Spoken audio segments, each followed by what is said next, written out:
ధన్యవాదాలు. మీకు ఏదైనా కూడా మాకు అక్క వాళ్ళ సహకారం సహకారం అందిస్తే కూడా ఇంకా మెరుగైన పారిశుద్ధ్య కార్యక్రమాలు తీసుకుంటాము.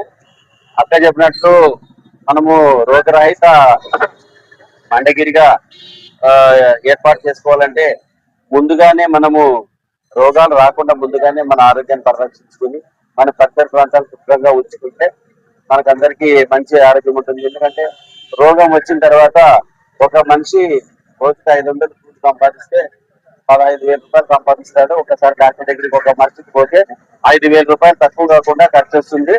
ఆ 5,000 రూపాయలు ఇంట్లో నలుగురు ఉంటే 20,000 రూపాయలు పోతుంది. వాళ్ళు ఒక నెలంతా కష్టపడిన సంపాదన అంతా కూడా దాంట్లో పోతుంది. కాబట్టి మనము ముందుగానే మన చుట్టూ ఉన్న పరిసర ప్రాంతాన్ని శుభ్రంగా ఉంచుకుంటే డాక్టర్ దగ్గరకు వెళ్ళి మందులు మన ఆరోగ్యం ఇబ్బంది పడే బదులు మనం శుభ్రంగా పెట్టుకుంటే ఆ డబ్బులు మిగిలితే మన ఆరోగ్యం బాగుంటుంది. కాబట్టి ఇలాంటివన్నీ దృష్టిలో పెట్టుకుని ప్రభుత్వాలు కూడా స్వచ్ఛాంధ్ర కార్యక్రమాన్ని స్వచ్ఛతా సేవ ఇలాంటి మంచి మంచి కార్యక్రమాలు కూడా మన కేంద్ర ప్రభుత్వం కానీ రాష్ట్ర ప్రభుత్వం కానీ తీసుకుంది.